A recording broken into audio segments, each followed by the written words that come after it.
The kitchen was always warm in the mornings. That was the first thing Matteo remembered about the monastery.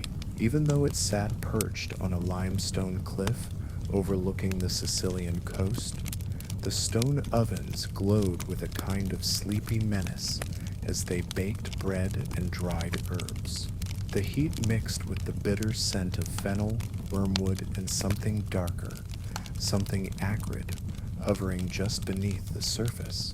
At age 11, Matteo had been brought here from the crowded markets of Palermo, not adopted, not truly recruited either, more like selected, plucked from obscurity by a man named Fra Nico, a Dominican who wore the robes of a friar but spoke with the subtle weight of a noble. Matteo never forgot the first words he heard in the monastery. The difference between medicine and poison is only the dosage. That was the first lesson. And there were many. The monastery was officially a place of healing. The monks cultivated medicinal plants, translated ancient Greek texts, and treated the sick. Unofficially, it was a training ground, a place where certain boys, clever, unnoticed, obedient, were taught how to turn nature into leverage. You didn't call it assassination. You called it intervention. You called it balancing the scales. Matteo learned to grind nightshade into powder, to soak flax seeds in vinegar, to extract their slippery oils, and to render fat down into tallow candles that could carry a lethal dose of arsenic through the air in a sealed room. He learned how to identify poisons that mimicked common diseases, dysentery, fever, heart failure. He learned that a perfectly timed death could look like divine judgment, especially when the target was unpopular. Every lesson came with a warning. "We're servants of justice," Fra Nico said once, "not chaos. We kill to preserve order." That sounded noble at 11. By 13, Matteo wasn't so sure. There were only 6 boys in his cohort. They were not friends. They were more like tools stored in the same drawer. One, named Luca, disappeared after mixing too much hellebore into a trial tincture. Another, Tommaso, went blind in one eye after accidentally tasting a resin he mistook for tree sap. The work was precise. The margin for error was tiny. The training went beyond poison. Matteo was taught how to move silently on marble floors, how to read a nobleman's schedule from a servant's gossip, how to recognize the most vulnerable moment in a meal, usually the second course, after the wine had dulled the senses. He was also taught how to walk away, fast, without suspicion, without looking back. Fred Nico called it the art of vanishing.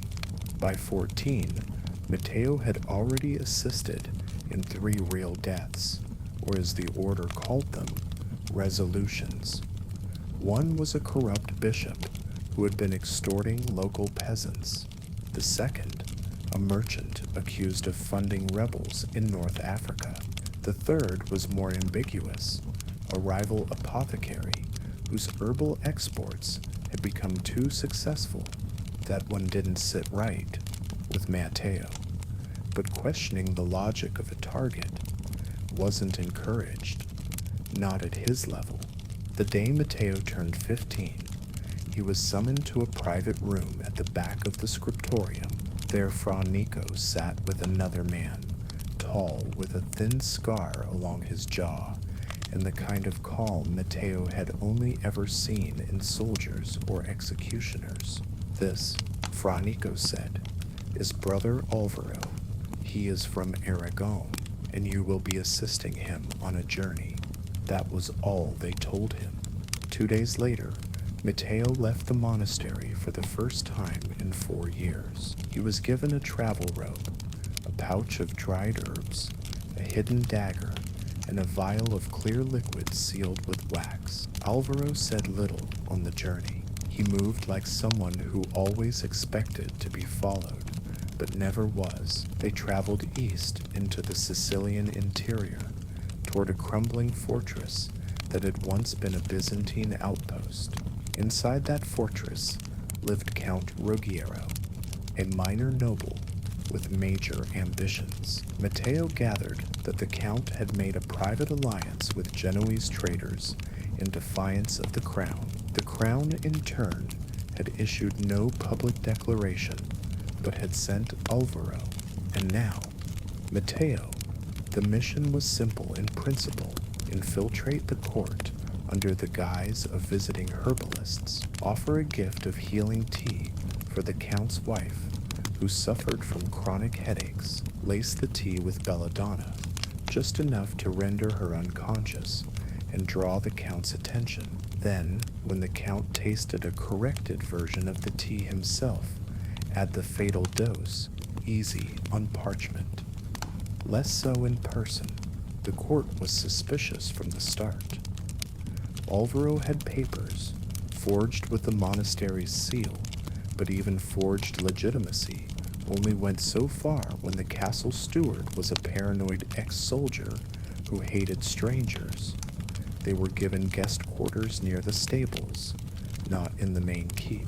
That meant they'd have to find a way to get the tea into the Countess's hands without raising alarms. Matteo spent 2 days observing. He watched the servants, learned the patterns. He noticed the younger kitchen maid, Lucia, who seemed tired but kind.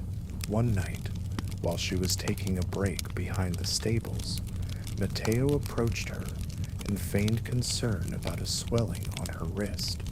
She let him look. He applied a balm and gave her a smile. Then he left a tiny sachet of herbs on the bench where she sat. No instructions, just a gesture. The next day, the sachet was in the Countess's tea tray. It worked. She collapsed during the midday meal. Alvaro, already present in the hall, calmly stepped forward and offered a remedy. The Count, panicked and unsure, sipped the corrected brew. By morning, he was dead. Mission complete, but the exit didn't set go as planned.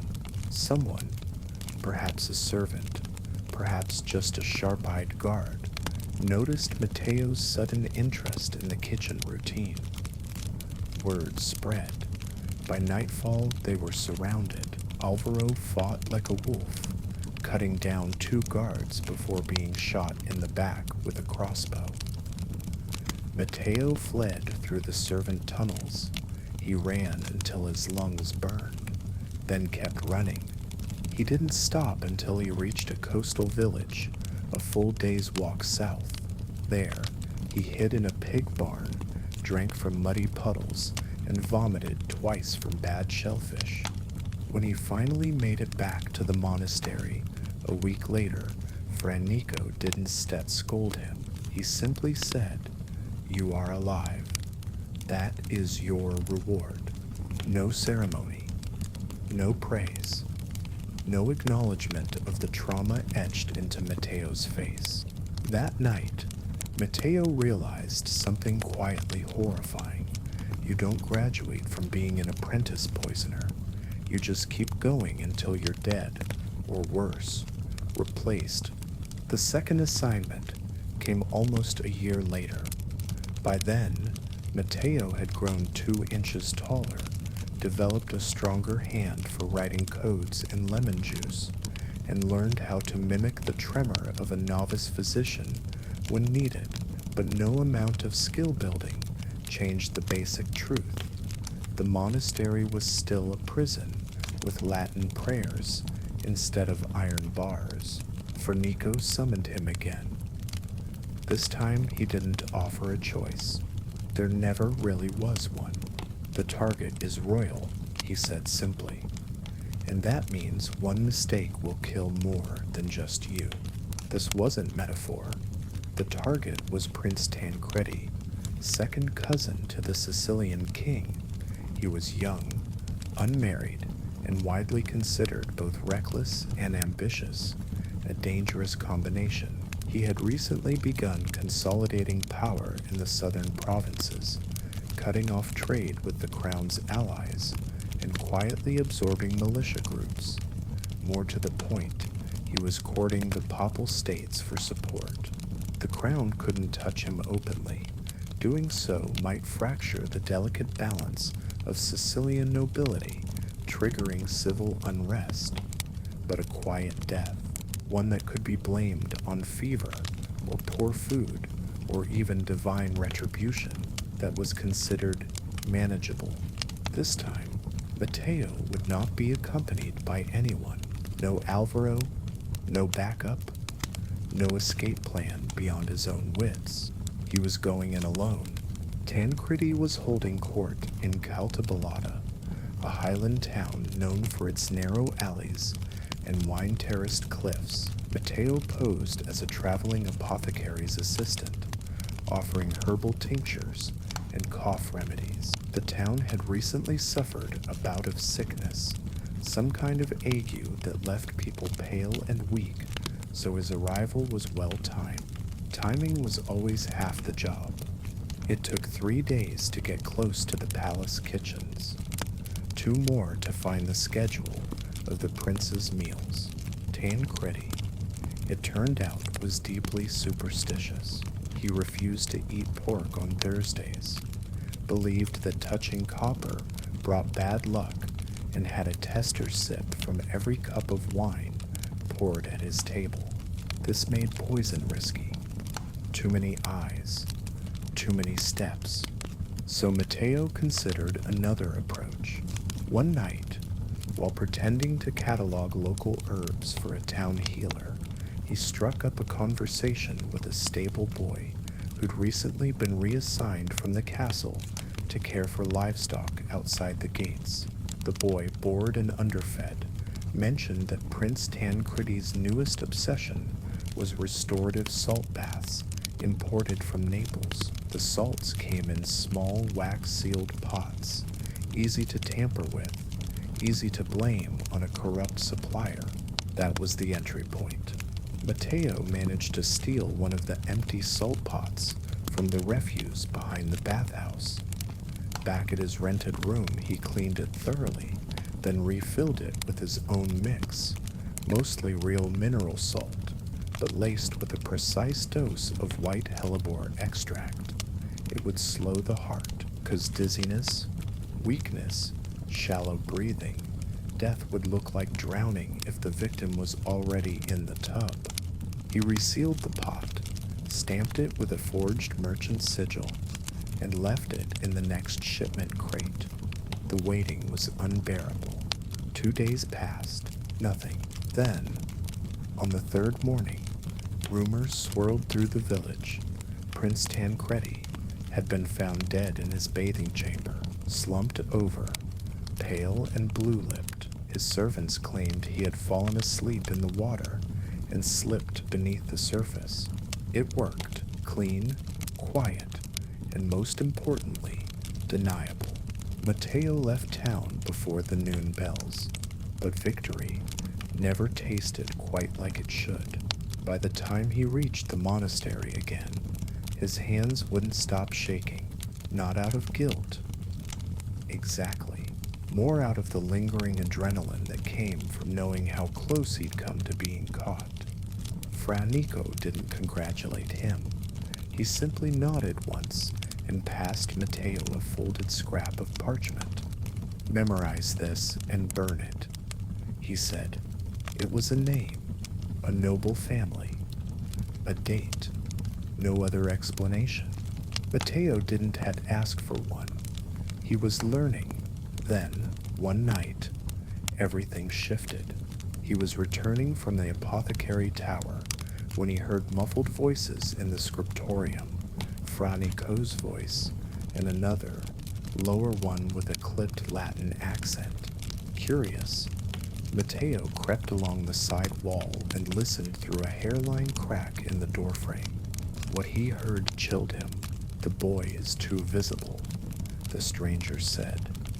Cep's been seen in 2 regions now. Word will spread. We stare, limiting his targets to Sicily, Fra Nico replied. No more travel after the next. He still be reassigned, perhaps to research. The stranger scoffed. You know as well as I do, boys like him don't set get reassigned. They disappear, or they talk. There was a pause. Then Fra Nico said softly, he won stat talk, but I understand your concern. Matteo didn't sleep that night. For the first time in years, he felt something unfamiliar bubbling up in his chest, not fear. He'd done everything they asked, killed strangers without knowing the full reasons, risked his life repeatedly, and now they were talking about getting rid of him like he was some spoiled wine. The next morning, Matteo visited the garden where the wolfsbane grew. He didn't set touch it.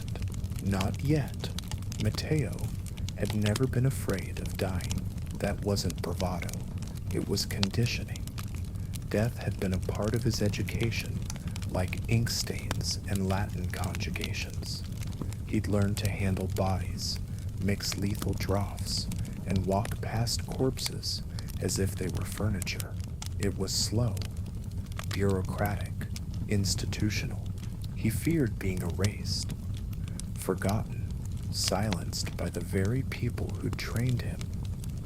He went back to work as if nothing had changed. He copied manuscripts. He cataloged herbs. He assisted Fra Nico in tending to minor ailments brought in from the surrounding villages. But under that routine, he was planning. There were whispers that the next target was someone inside the monastery itself. Someone high-ranking, possibly a bishop visiting from the mainland. Matteo didn't know exactly who. It was rare for apprentices to be told until the final moment, but he could feel the shape of it. The urgency, the cleaning of guest rooms, the ordering of rare spices.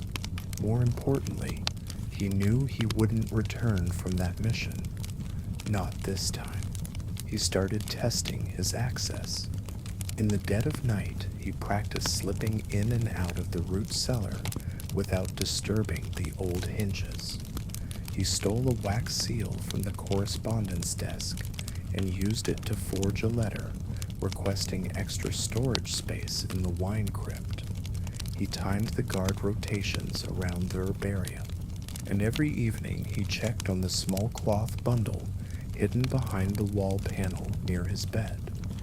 1 sharpened blade, 2 vials of opium tincture, and a set of stolen traveling papers bearing a false name, Antonio di Corsini, journeyman scholar from Pisa. He wasn't running yet, but he wanted to know that he could. Then came the visitor. Bishop Rolando of Messina arrived on a pale horse under a banner of gold and crimson. He was large, hawk-nosed, and heavily perfumed. Matteo was instructed to serve as one of his temporary attendants, fetching tea, tending firewood, preparing small remedies for his nerves. That last task raised alarms in Matteo's mind. The pattern was too familiar. Assign the apprentice to the target, let him close, make the death look like a collapse from age, or stress, or the wrong combination of herbs. Fra Nico gave him a small wooden vial 2 days later. When the time is right, he said. Matteo took it, said nothing, and began his countdown. He decided to wait just a few days, just long enough to confirm who else was involved, who might be watching. On the 3rd evening, while refilling the bishop's bathwater with camphor and rose oil, Matteo noticed something strange. The bishop was nervous. Visibly, he tapped his foot, fumbled his ring, looked out the window too often. That wasn't how targets behaved. That was how agents behaved, or people who knew they were part of something much larger than her herbal mishap. Then that sips when Matteo understood the bishop wasn't the target. He was the handler. This wasn't an assassination. It was a loyalty test. A setup. Give the boy a fake mission. See if he follows through. See if he hesitates. If he does, eliminate him quietly and move on to the next apprentice. Matteo had heard rumors of this kind of thing, but he'd never believed it, not until now. He made his decision that night. He couldn't kill the bishop, not for them, and not for free. Instead, he packed the blade, the opium, the forged papers, and the original vial. Then he waited for the right moment, dawn, just before first bell, when the watch was changing and the chapel bell distracted the outer gate guard. He slipped out through the herbal cellar, took a long path down the rear slope, through the vineyard, and reached the road just before sunrise. No one followed him, not at first. He made it as far as Agrigento before he felt the net tightening. A rider passed him on the road twice. Sane man, pretending to check his saddle. In the marketplace, a vendor seemed too interested in Matteo's boots, and at the inn where he stayed that night, the tavern keeper asked 3 separate times where he was from. Too many questions. Too much interest in a traveling scholar from Pisa. Matteo doubled back, switched cloaks with a beggar, tossed his forged papers into a fire, and left through the rear stables. He made it to the coast by moonlight, where a fishing vessel took him illegally to Malta in exchange for 2 of the bishop's gold coins. On Malta, Matteo vanished. Not entirely, not spiritually, but on paper. He changed his name to Marco, told people he was a failed cleric. He found work as a spice grinder, then a physician's assistant. He stayed near the ports, where faces changed often and questions were rare. Years passed. He never poisoned anyone again, not directly, but he never stopped watching, never stopped cataloging which nobles moved where, which monasteries received unusual funding, which bishops traveled with too many guards. He knew the patterns. He sipped been one of them. He watched others disappear too. Quiet boys from Calabria, a sharp-tongued girl from Siena, who'd once shown him how to extract oil from laurel bark. One by one, they stopped showing up in the port logs, in the merchant records, in the stories passed between sailors. They were being cleaned out like rotten teeth. And then, one night in his 40s, Matteo sat in a smoky tavern on the edge of the harbor and saw a face he recognized. Fra Nico, older, thinner, dressed now as an archdeacon, laughing with a group of merchants, drinking sweet wine. Alive. It should have stirred rage, but Matteo only watched. He did instead follow. He did instead act, because he understood something clearly now. In that world, the world of monastery assassins, of papal politics, and silent deaths, there were no villains, just people who had accepted that death was a tool, a currency. And Matteo, he had spent his share. What he had now was distance, a thin line of quiet between himself and the noise. He finished his drink, paid in silence, and walked out into the night, never looking back. There are places in history that seem half real, half myth, spoken of in whispers, mapped in the margins, and always surrounded by smoke. Alamut was one of those places, a stone fortress wedged into the cliffs of northern Persia, high above the dusty valleys below. Its name meant eagle's nest, but what lived there weren't birds. They were assassins. Matin was 11 when he arrived, small for his age. Mute from trauma, his parents had been merchants on the road from Isfahan, killed during a bandit raid, or so the story went. Truth was murky in that part of the world. Bodies vanished, names were changed, whole villages burned, and were never spoken of again. What mattered was that Matin had survived, and he had been taken in by them. The assassins, known as the Hashashin, were not just killers.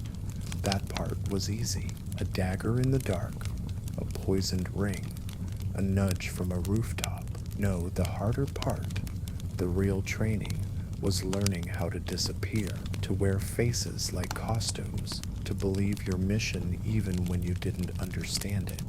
Alamut was where that training began. From the outside, the fortress looked like a monastery. Silent men in robes, prayer at dawn, careful tending of gardens and goats. But inside, the rhythms were different. Meals were timed to drills. Scripture was memorized alongside battle chants, and every object, a spoon, a belt buckle, a thread of twine, was evaluated for its potential use in a kill. Matin was given a cot, a wooden bowl, 2 sets of robes, no name, no role, no real explanation. For the first month, he spoke to no one. Then one of the elders gave him a simple instruction: watch. So he did. He watched older boys scale the cliff walls blindfolded, watched them crawl beneath rugs while holding their breath, timing themselves against a candle's burn. He watched men lie perfectly still under a layer of ash for hours, practicing death. Most of all, he watched how they listened to wind, to silence, to the way footsteps echoed differently when someone carried a weapon. It was a world built on awareness and discipline. The only thing louder than silence at Alamut was the storytelling.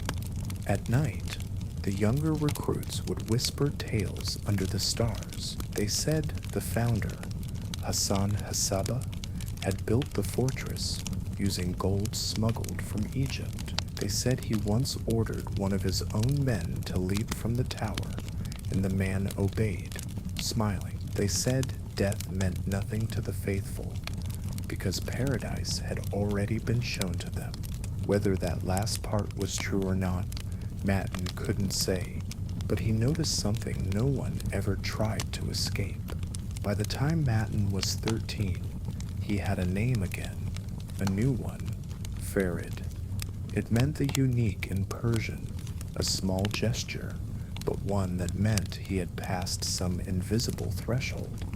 He was given his first real assignment, not a kill. Not yet. Surveillance. He was to travel with a merchant caravan, disguised as an errand boy, and observe a particular nobleman in the city of Kazvin. He was to note where the man slept, how often he changed guards, whether he walked with a limp, whether he favored his right or left hand when drinking wine. Farid didn't ask why. He just watched. That was how the order operated. You weren't given motives. You were given tasks. Knowledge of the full picture was reserved for the Dai, the missionaries and leaders who sat near the top of the hierarchy. Even higher were the Fid'in, the true martyrs, the ones who carried out missions from which they never expected to return. Farid had met a few of them. Their eyes were always calm. Their hands never shook. They had already made peace with whatever waited on the other side. As the years passed, Farid grew more skilled. He learned to imitate accents, learned how to throw a blade at close range without making a sound. He practiced slipping between courtyards and mosques during the call to prayer, when the world was loud enough to hide footsteps, but still predictable.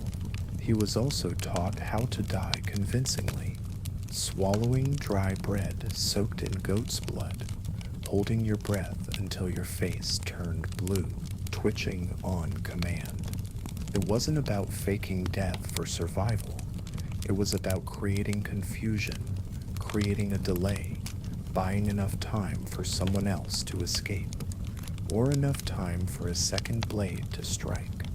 By the time he turned 17, Farid was selected for initiation into the Fidayeen. It wasn't a grand ceremony. There was no parade, no blessing, no audience. Just a conversation in a quiet chamber, a cup of tea, and a single sentence from the die. You are no longer your own. From that point on, his life belonged to the mission. By the winter of his 18th year, Farid was sent west. The Order had selected him for a mission that would take him hundreds of miles from Alamet into the heart of Baghdad, to the very doorstep of the Abbasid Caliph himself. This was not a simple job.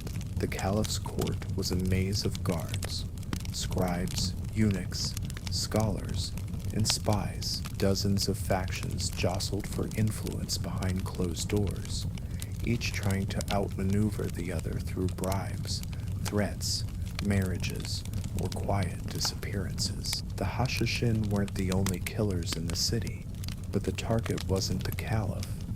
That would have been too loud, too obvious. The real target was a man named Qutayba ibn Hassan, the Caliph's advisor in charge of provincial affairs. On paper, he managed taxes and appointments in the outer provinces. In reality, he was the one pushing for an armed campaign against the Ismailis in Persia, against the Hashishin. He had to be removed, quietly, permanently. Farid traveled under the name Bahram, a traveling calligrapher.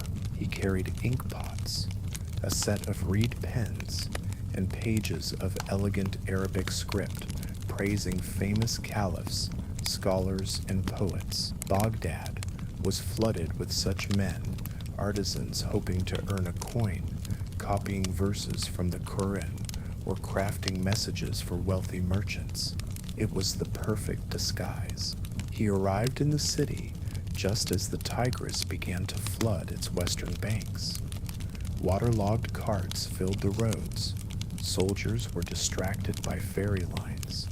Horses grew restless in the damp heat.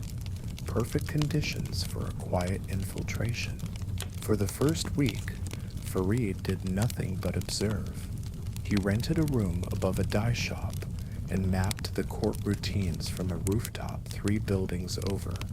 He watched Qutayba leave his residence just after Fajr prayers. Watched his bodyguard, a tall man with a limp, switch his scabbard from right to left each afternoon. He tracked when food was delivered, who handled the trays, and which servant lingered too long after delivering tea. It was a court of shadows. Everyone was watching everyone, and still, no one saw Farid. The first complication came from a woman.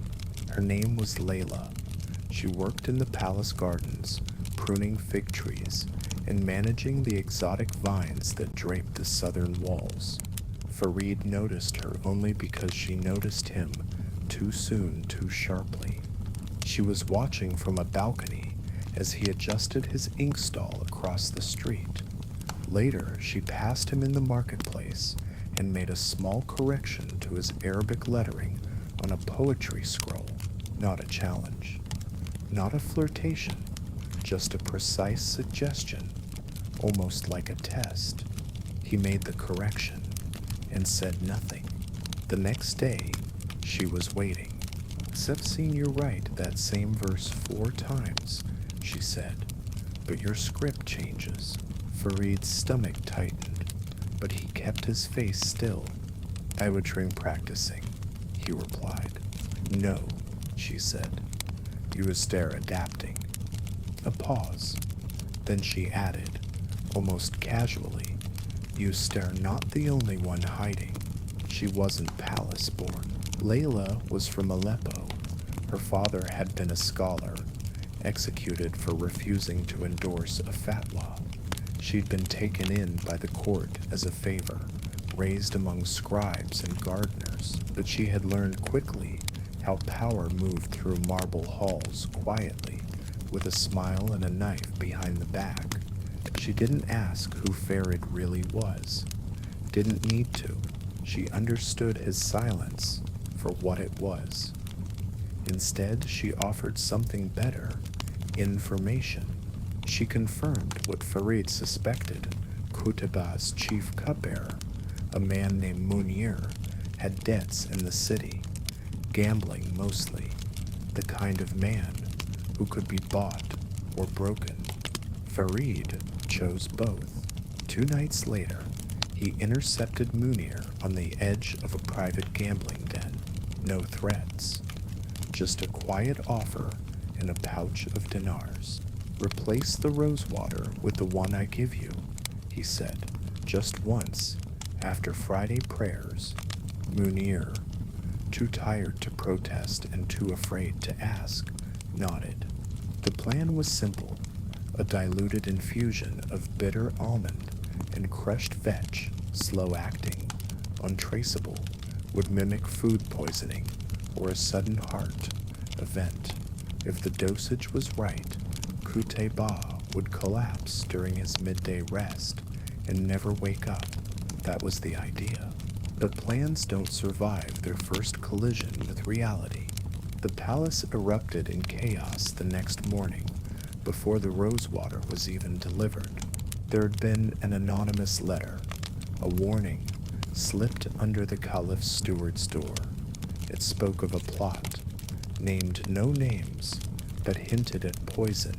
The entire palace went into lockdown.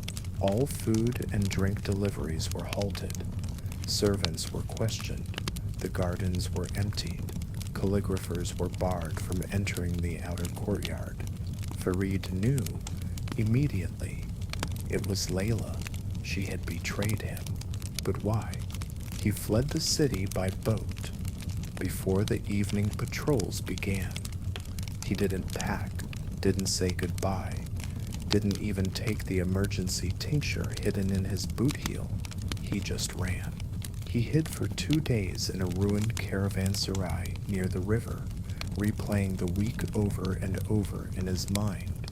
Where had he misstepped? Had she known all along?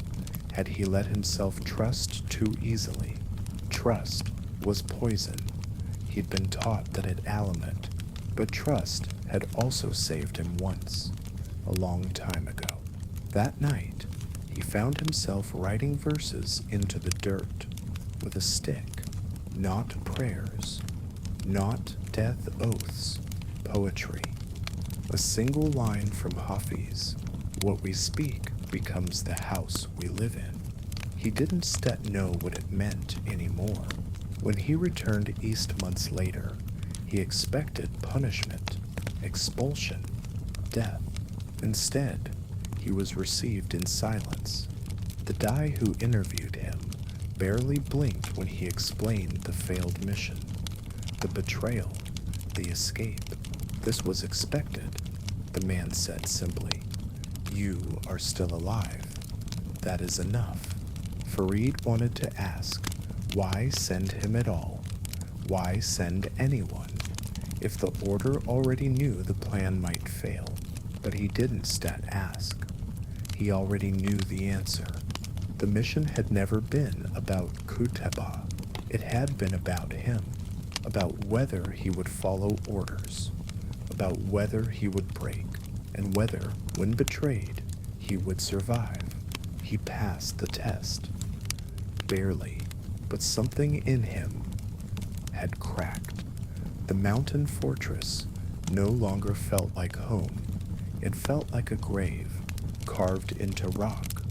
Every lesson he'd learned now seemed like a weight tied to his ankle. Still, he returned, because there was nowhere else to go, because he no longer remembered what freedom felt like. The mountains were quiet again. Piss. Cold. Detached.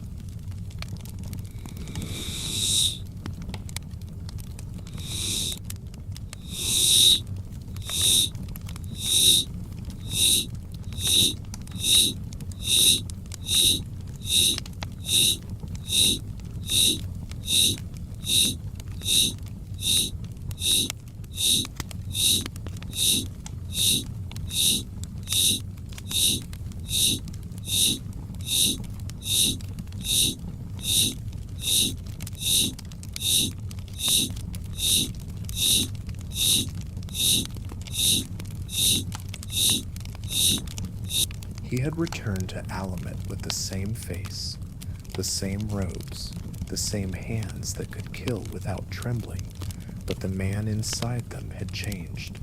The silence that used to bring clarity now echoed with doubt. The routine that once meant discipline now felt like a slow drowning. He did his duties. He trained new initiates. He reviewed reports from field operatives. But he had stopped believing in the myth, not in the cause.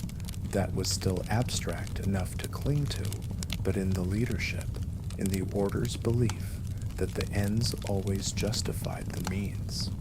They had sent him into a trap, let him walk blindly into betrayal, and then welcomed him back without explanation, like a test subject returning to a lab. Loyalty, he realized, was not a virtue here. It was a condition. His next assignment was internal. Sonarner's a message runner had gone rogue. Someone trained, trusted, and recently disappeared with a list of names. No one said the word traitor, but the implication hung in the air like incense. Farid's job was to find him, bring him back, or eliminate him. The man's name was Hamza. He had once shared a bedroll with Farid in training, had once stolen apricots from the garden and given Farid half without asking why he hadn't eaten in days. Farid remembered that. Clearly, he also remembered that Hamza had never been particularly devout. He followed orders, yes, but he asked questions, too many. Farid left before sunrise. He tracked Hamza through the high passes of the Elburz Mountains, past goat herders and abandoned watch posts. The trail was subtle. Hamza knew how to cover his tracks, but not invisible. A broken strap near a creek, a drop of sealing wax smeared into bark, the deliberate carelessness of someone who wanted to be found. When Farid finally reached him, Hamza was sitting by a fire, brewing tea in a dented pot. His knife was sheathed. His back was to a rock wall, a position no trained assassin would ever sleep in. He had stopped running. "I knew it would be you," Hamza said, without turning around. They sat together for hours without drawing weapons. Hamza talked, not like a man pleading or bargaining, just explaining. He'd seen too much. Too many children trained like dogs. Too many orders given without explanation. Too many deaths that made no sense outside of someone else's power game.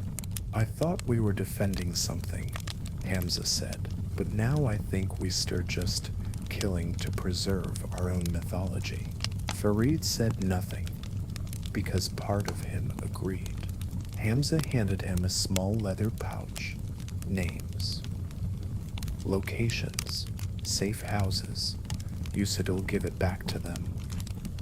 "I know, but just promise me one thing.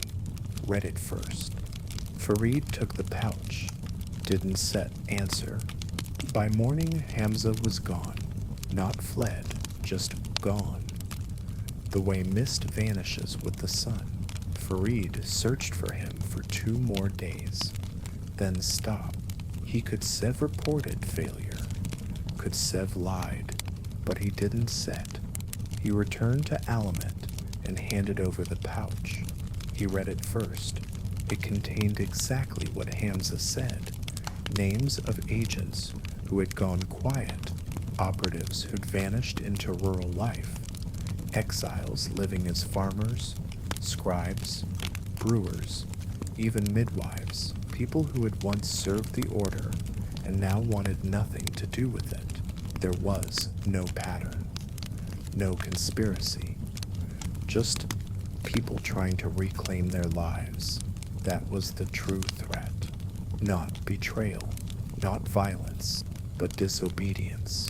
The list was burned. Quietly, officially, Hamza was still at large. Unconfirmed, No punishment was issued to Farid, but the tension was there. He was being watched now, not obviously, not aggressively, but he felt it, and so he waited, planned, prepared. It took nearly 2 years to arrange the exit. First, he transferred to a post in a small outpost west of Ray, on the edge of the Order's influence. Then he began taking longer and longer field missions, built a reputation for solitude, trustworthiness. He became invisible again, not in the way the Order had trained him to be, but in a way they hadn't anticipated, emotionally vacant, ideologically silent, no rebellion, no friction, just emptiness. That made him safe, until he left. He disappeared during a routine supply journey, changed his name again, grew a beard, settled in a village where no one asked questions about his scars, said he was a former soldier, taught letters to children, helped mend fences. He kept to himself and waited, because here's sis the thing about leaving a place like Alamut, you never really leave. You just get better at staying hidden. So every few months, he saw signs, a traveler who looked twice, a merchant who stayed too long at the well, a child repeating a phrase that felt planted, but no blade came, no summons, no punishment. It was almost worse than being hunted. It meant they had moved on, replaced him, or decided he wasn't set worth retrieving. And that sep's how he lived out his life. Not in glory, not in violence, but in quiet, watching fig trees grow, listening to the sound of ink drying, telling no one his real name. No one ever dreams of being a guild assassin. Not when they're young, not when they're chasing fireflies through vineyards or scratching love songs into tavern benches. But in 14th this century Italy, dreams didn't pay rent, especially not in cities like Florence, where politics bled into every transaction and survival meant selling something. Sometimes that something was a blade. Gianni started with locks. At 16, he could pick his way into a wine cellar with a fishbone, not because he was a thief, at least not yet, but because his older brother was. Aldo ran messages for the Black Guild, a loose network of smugglers, debt collectors, spies, and occasionally killers. Gianni tagged along, at first just to hold the satchel, then to climb walls, eventually to listen. It turned out Gianni was better at listening than Aldo was at surviving. The night his brother died, Gianni was hiding in a laundry basket behind the wine merchant's villa. It was supposed to be a simple shakedown, a late payment, a mild threat, but the merchant had hired private guards, and Aldo, never one to plan more than a minute ahead, walked straight into a trap. Gianni watched it unfold through a slit in the wicker. He saw the torchlight flicker across polished steel, heard the quick panic in his brother's voice, then the wet thud of something final. He stayed in that basket until dawn. When he emerged, he wasn't set a boy anymore. The guild found him a few days later, not out of kindness, and of curiosity. A guild agent, Leonardo di Ruggieri, heard the story, tracked the boy down, and offered him a choice: fade into the streets or be trained properly. Florence eats the unclaimed, he said. But the marked, we teach them how to bite back. Gianni didn't instead hesitate. The training was quick and brutal. No cloisters, no philosophy. This was a commercial operation, not a monastery. He learned how to measure distance with a glance, how to blend into crowds of wool merchants, how to silence a scream with thumb pressure alone. The guild didn't use poison, too unreliable, too slow, too easy to trace. They used crossbows, silent, mechanical, precise, a weapon that could be concealed beneath a cloak or behind a market stall. Gianni was taught to treat it like a ledger, cold, unemotional. Your job, Leonardo said, is to ensure the math of power stays balanced. That Seps, he made his first kill at 19, a banker, not because he stole, because he knew too much about a duke's mistress. The details didn't matter. The bolt pierced his neck while he was relieving himself behind his office. Gianni didn't flinch. He went home, ate bread, slept. But here's the thing about precision. It makes you a favorite. By 20, Gianni was being sent farther afield. Milan, Lucca, Genoa. Small targets, strategic ones. Always political, always deniable. The guild didn't believe in justice. It believed in order, in contracts. Assassination in Florence was just another form of negotiation. Then came the job that changed everything.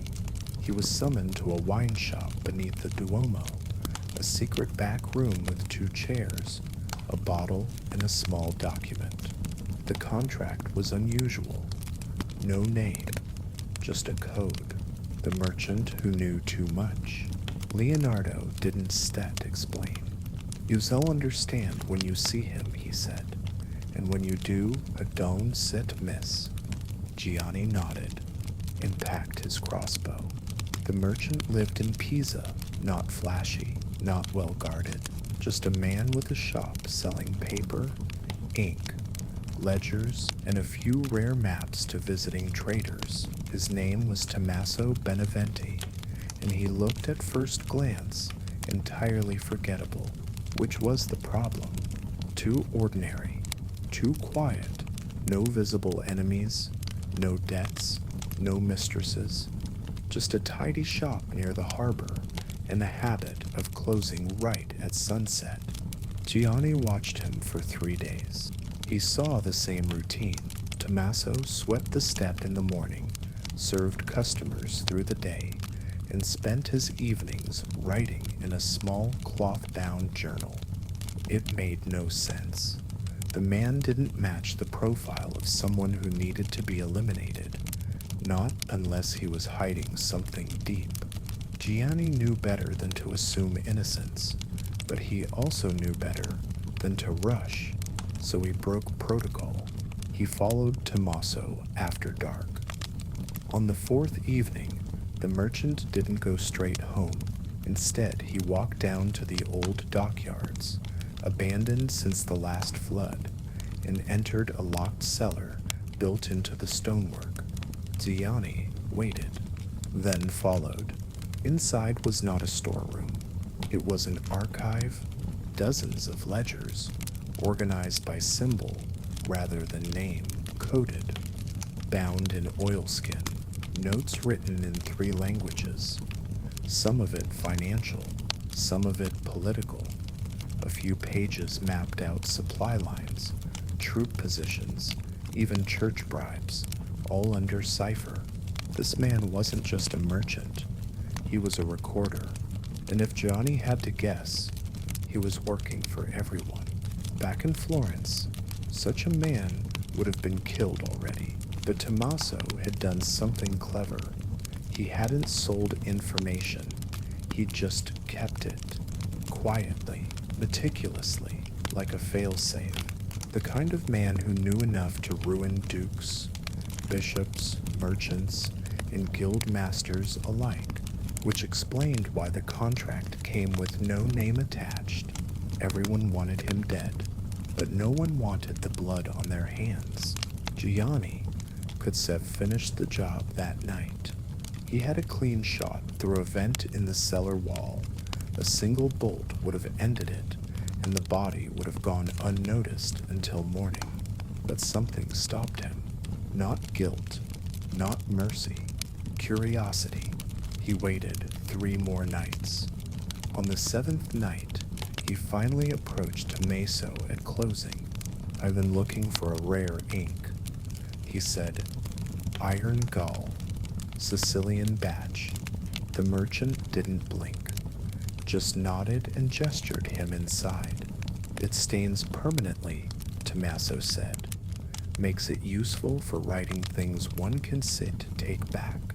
A strange sentence. Measured. Intentional. Gianni tilted his head. "You write things people regret?" "No," said Tommaso. "I write the things they pretend never happened. The beat. Then and you, I suspect, are here to make that problem disappear." They stared at each other for a long time. There were no weapons drawn, no lies exchanged. Tommaso poured a glass of wine, handed it to Gianni, then sat down across from him. "I have been waiting," he said. "I thought I have been more frightened." Gianni didn't set drink. "You could run," he said flatly. Tommaso shrugged. "If I run, they would think I have shared the ledgers. If I stay, they would think you're not sure." Silence. "I imagine it Sep's the guild that sent you?" Gianni didn't answer. Didn't have to. Tommaso reached into a drawer, slowly, carefully, no sudden moves. He pulled out a parchment scroll and handed it over. Gianni unrolled it. It was a contract, not on Tommaso Sif's life, but on Gianni Sep's, dated 2 weeks ago, signed by one of the Guild Sep's senior brokers. "Insurance," Tommaso said. "They wanted to be sure you wouldn't set talk after you killed me, so they paid someone else to kill you once the job set's done." Gianni stared at the document. It looked real, felt real, but he couldn't set no for sure. And that was the genius of it. The message was clear. Everyone's expendable, even the guild's best. Gianni sat very still, not because he was afraid, but because he was doing math, and the numbers weren't set good. He could kill Tommaso, maybe, but then what? Run, hide, hope the guild called it a bluff, or walk away now and guarantee himself exile, maybe worse. There was no clean solution, no elegant ending, only options, all of them ugly. Tommaso leaned forward. "I've written nothing about you. I don't even know your real name." Another pause. "But I can offer you something else." Gianni narrowed his eyes. "You stare bargaining for your life. I've been offering you a partnership." Gianni raised an eyebrow. Tommaso nodded toward the ledgers stacked in the back. "There's stats a dozen men like me, quiet scribes in different cities. We collect things, map them, preserve them. Why? Because everyone lies, and power hates memory. A beat, and we're so tired of dying quietly. It was absurd. A shadow network of truth keepers, archivists with daggers in their hands. But the older Gianni got, the more he realized absurdity often masked the truth. He left that night without firing the crossbow. The next day, he buried it under a cypress tree near the hills outside Pisa. A week later, he was seen boarding a ship to Marseille under a false name. The guild received word that the contract had been completed. Tommaso Beneventi, dead by poison, a planted rumor. Tomatovand, paid for in gold and trust. Back in Florence, Leonardo read the report, sipped his wine, and said nothing. He knew it was a lie, but he didn't send another killer. Not yet, because sometimes silence is cheaper than a war. They met again in Bologna, 6 months after the false death. The city was loud with students, priests, and printers experimenting with block type Gianni moved through the crowds like a ghost, now clean-shaven and dressed like a legal scribe. He walked with purpose, but never too much purpose. Enough to blend, never enough to be remembered. Tommaso was already seated at the courtyard table, drinking watered wine and reading a letter without a seal. They didn't instead greet each other. They just began. Tommaso's network, if you could even call it that, had no name, no ranks, no symbols. It wasn't made of revolutionaries. It wasn't built to topple kings or challenge empires. It was made to remember. There were 9 of them now. Quiet people. Men and women who had once served dukes, guilds, popes, merchants, generals. Some had been spies. Others were just scribes or messengers who'd seen too much and survived too long. They didn't write history. They recorded what didn't make it into the history books. Assassinations, blackmail, deals brokered in brothels, wars launched over affairs, priests who fathered children, rebels who were never rebels at all, just scapegoats. The world sips secrets, not to use, but to keep, because keeping something quietly, stubbornly, accurately, was its own kind of resistance. Gianni asked them a question on his second day. What do you actually want? Tommaso didn't hesitate to outlive lies. It sounded naive, romantic, but not stupid. Because when empires collapse, when guilds devour their own, when crowns fall to rust and glory turns to gossip, it's the record that remains. The scroll, the ledger, the journal tucked in a locked box beneath floorboards. Gianni understood that. More than he expected to, he began contributing, not with ink, not at first, but with methods. He taught the others how to disappear, how to trail a courier without being seen, how to swap letters mid-rote, how to deliver information using soundless ciphers, scratches in wood, tied knots, coin placement. He helped them build a network that could last even if 5 of them were caught. He didn't instead ask where the funding came from, and Tommaso didn't instead tell him. Some things were safer unspoken. Eventually, Gianni began writing, not openly, not in his name, but carefully, dispassionately, in a way that stripped ego from truth. He recorded the death of a Genoese general who'd actually died from a duel, not disease. He logged the name of a Florentine judge who had quietly sold 6 executions for silver. He diagrammed the route of a papal envoy who had paid bandits to attack a rival bishop.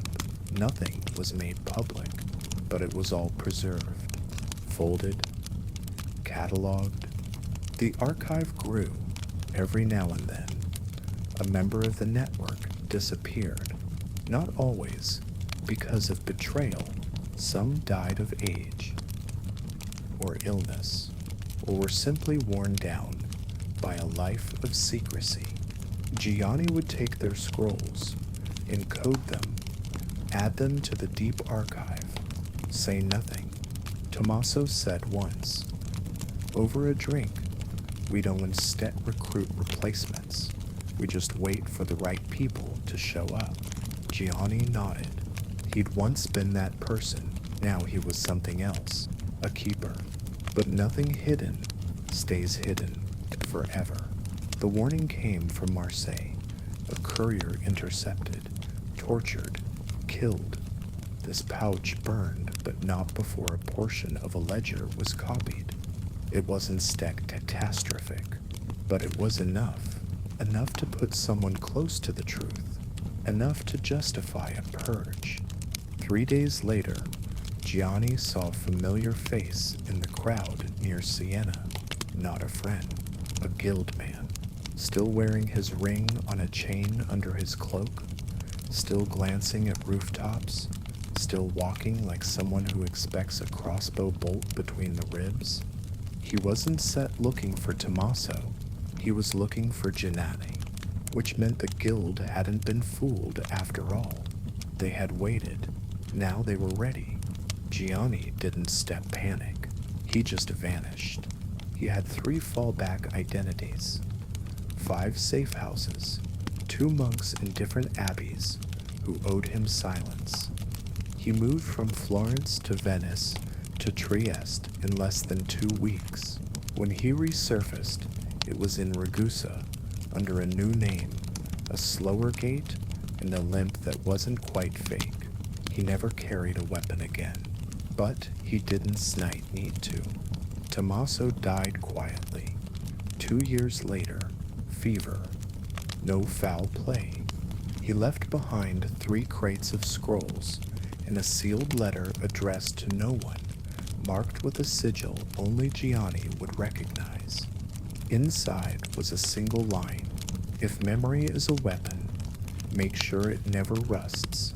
Gianni took over, not as a leader, there were no leaders, but as a keeper of the archive. He moved it, split it, buried some of it beneath false monastery floors, hid other parts in merchant vaults, coded as debts and property deeds. He didn't try to expand it. He didn't instead try to win.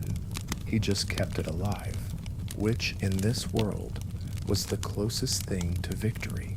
Years later, a boy would come to him, nervous, clever, noticing things no one else did. The boy would ask, "Is it true you used to be an assassin?"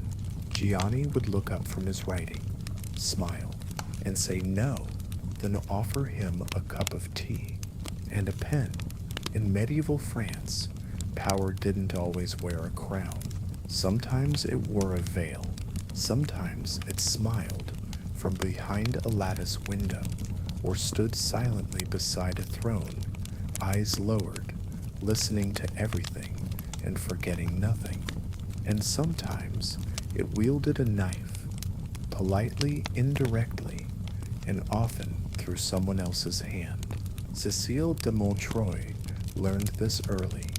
Born in 1294 to a disgraced noble family near Poitiers, she grew up among ruined tapestries and fading titles. Her father drank, her mother plotted, and her older brothers died, one by one in fruitless attempts to earn back honor through battlefield blood. By the time she turned 13, Cécile understood something crucial. No one would rescue her, but she could rescue herself if she learned the right language. Not Latin, not French, but the language of power. She started with observation. How a duchess could end a feast early by feigning illness, just as her rival prepared to speak. How a priest could excommunicate a knight, not for heresy, but for an unpaid tithe, the bishop. How a servant could be replaced after whispering in the wrong corridor.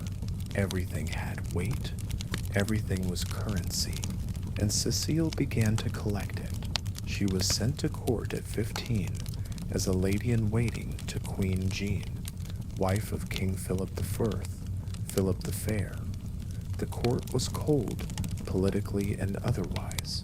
The king's eyes were made of ice.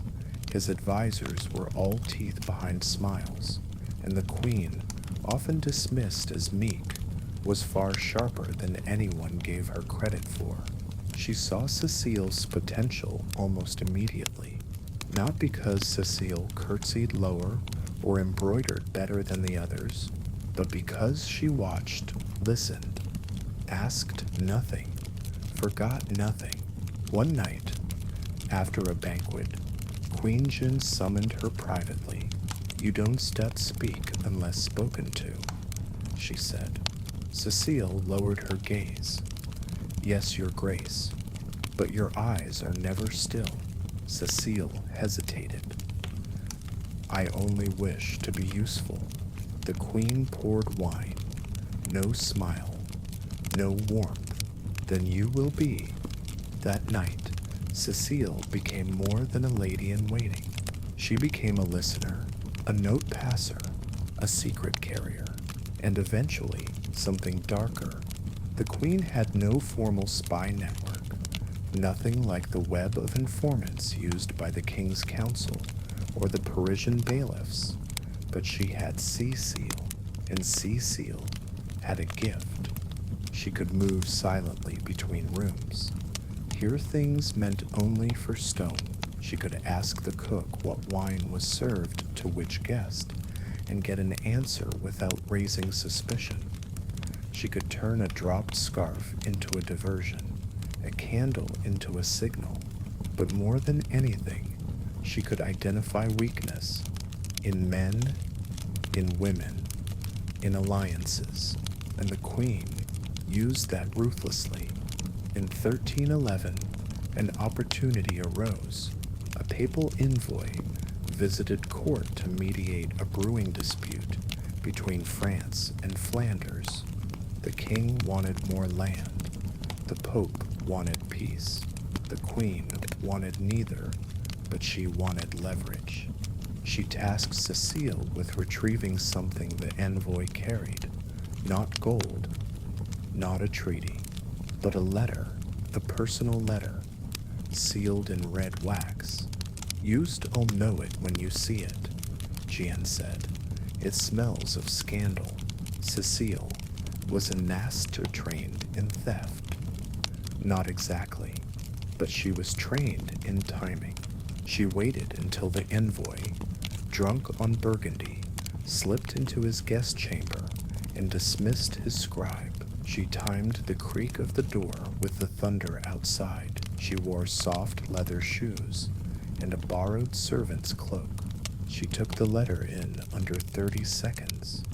By morning, it was in the Queen Sep's hands, and within a week, the envoy was gone, recalled to Avignon under mysterious charges of impropriety. The court never heard the details, but Cecile did. She was now, unofficially, a cleaner. Her job wasn't set to kill. It was to find things others could use, to make threats disappear before they became real, and to ensure no scandal touched the Queen's name. At least not directly, but the court was always shifting. One rival removed made space for another. Whispers bred louder whispers. Power never stayed in one place. And in 1314, the Queen gave her most dangerous order yet. A man named Sir Antoine de Fay, a rising knight close to the king, had been gathering leverage on Queen Jane. Letters, servants, perhaps even rumors of poison. He seeks to trade my secrets, the Queen said. Find out who he Sep's working with, and stop it. Cecile bowed, but inside, her heart was ice. This was different. Antoine was no envoy, no drunk priest. He was beloved, watched, popular with the king. To touch him was to risk everything. Sir Antoine de Fay was the kind of man courtiers imitated and hated in equal measure. Tall, handsome, brilliant at falconry, better at fencing, and just clever enough to stay out of official politics. His enemies whispered he'd been born with a coin in one hand and a confession in the other. His friends claimed he could charm fire from wet wood. Cecile, however, saw something else. A man who collected secrets the way knights once collected relics. And he had one of the Queen Seps. What made it worse, he knew Cecile was watching. Their first encounter was brief.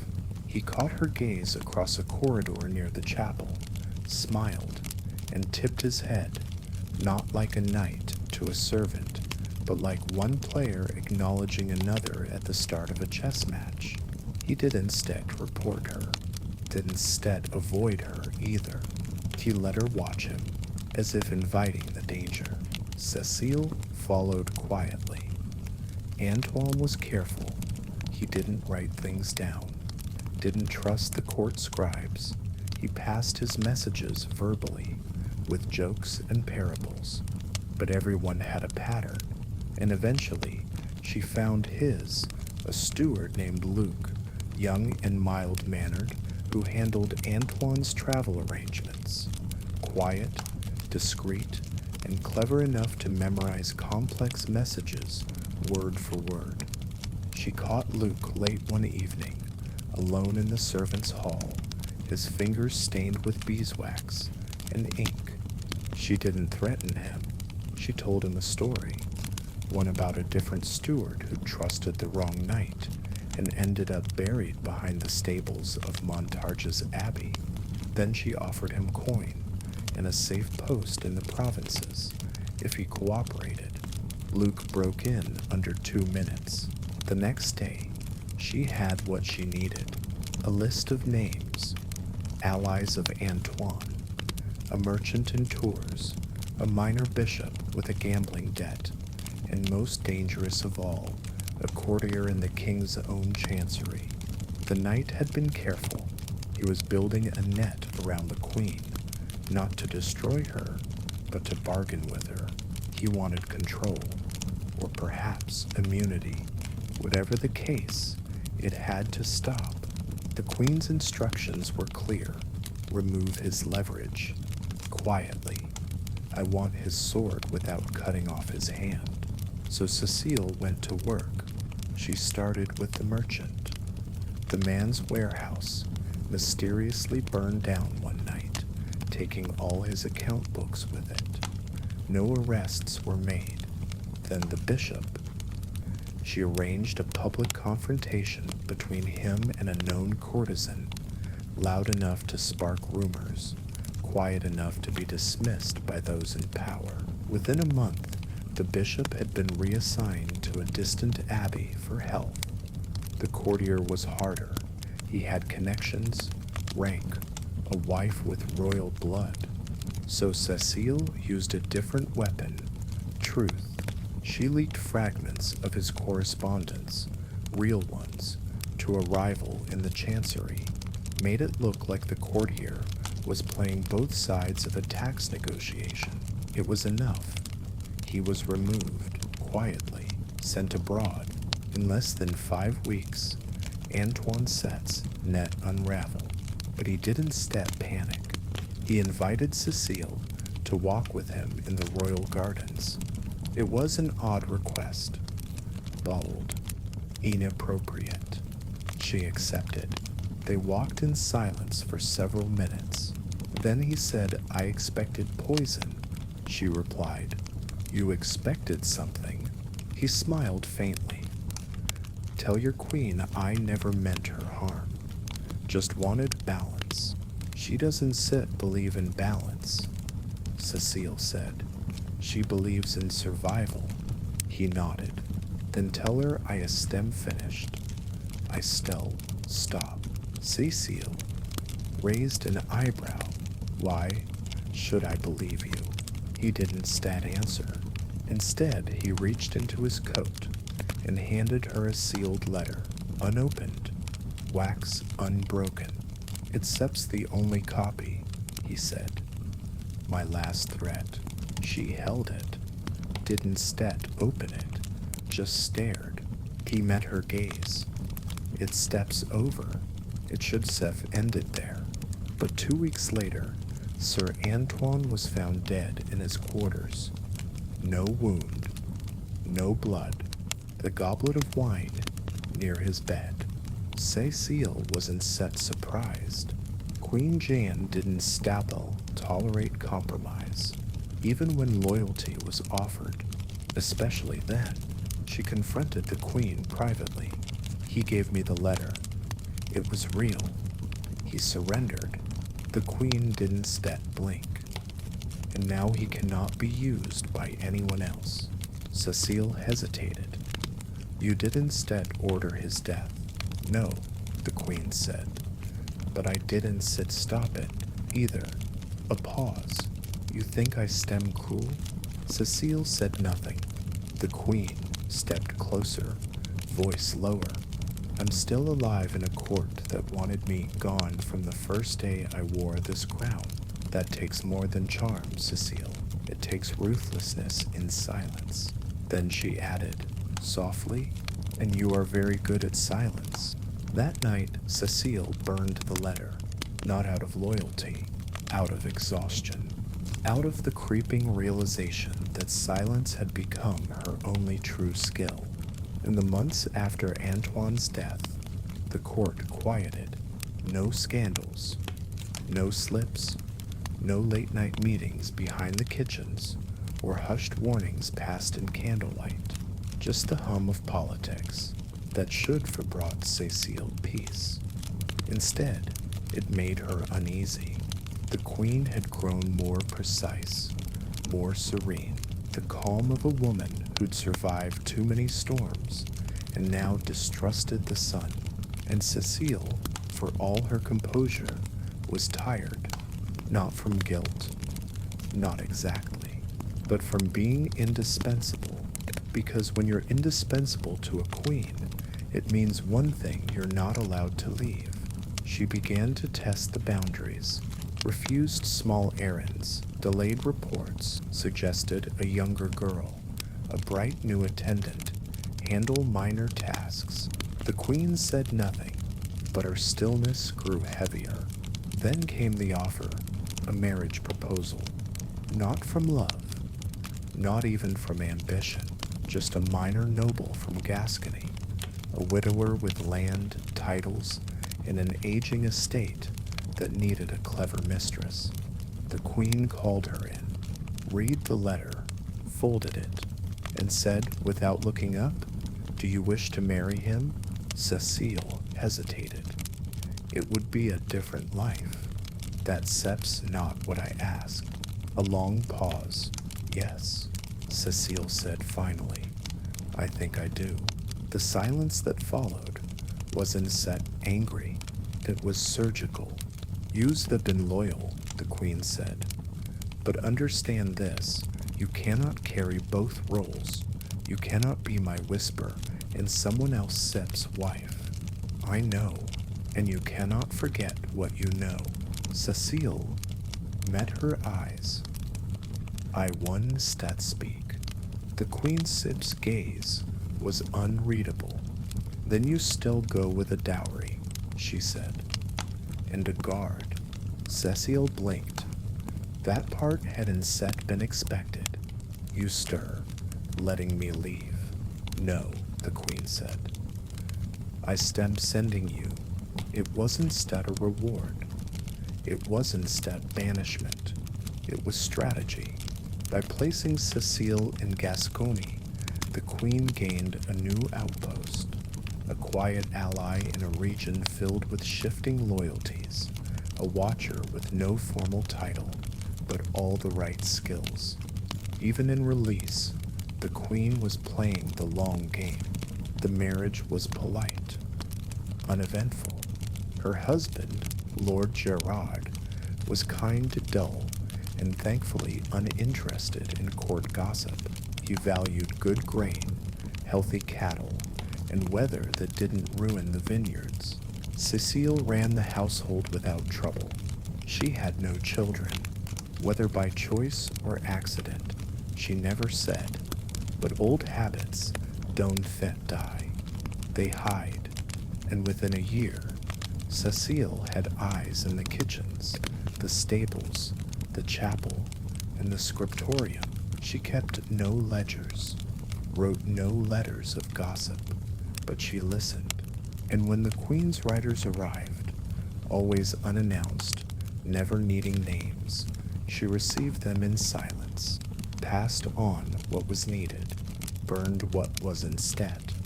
The queen died in 1305. Fever, sudden, no drama, no last-minute coups, just a clean exit. The court, of course, spun a dozen tales. None of them were true. Cecile read about the funeral in a letter sealed with red wax. No rider came. She wasn't step needed anymore. Years passed. Gerard died in his sleep, a quiet end to a quiet man. Cecile managed the estate alone. When questioned by visiting clergy, she smiled and said she had once been close to the court. Nothing more. No one pressed further. She was now an older woman with quiet eyes, a sharp mind, and no scandal attached to her name, just as she wanted. One winter evening, an orphaned girl from the village was sent to serve in the manor kitchen. Clumsy, curious, always asking questions. Cecile took her under her wing, taught her how to move quietly, how to pour tea without spilling, how to pay attention without staring. One day the girl asked, "Were you ever important?" Cecile smiled. "No," then handed her a folded note. "Deliver this to the rider at the crossroads. Don't sit read it. Don't sit ask. Just hand it over."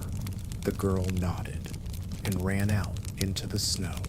In the cold, damp heart of the Hanseatic League, the city of Lübeck thrived on salt, timber, fish, and fear. By the late 1300s, Lübeck had become a trade giant, its docks choked with cogs and barrels, its guild halls humming with merchants, brokers, and middlemen. Money moved faster than the wind here, but in the alleys behind the counting houses, something else moved. Whispers, grudges, debts that no court would touch. This is where Ewald worked. He was called the Butcher, but not because he killed pigs. Ewald had grown up among the smokehouses near the salt docks. His father had salted herring. His mother had boiled lard. And Ewald, large, broad-backed, quiet, had always been the one who carried hauled and never flinched. At 17, he'd taken a job no one else wanted, assistant to the city executioner. It paid well. No competition. No respect. By 20, he was doing the work himself. Heads. Thieves. Traitors. Every man deserved a clean end, and Ewald gave them that. Quick, quiet, and without cruelty. He wasn't brutal, just precise.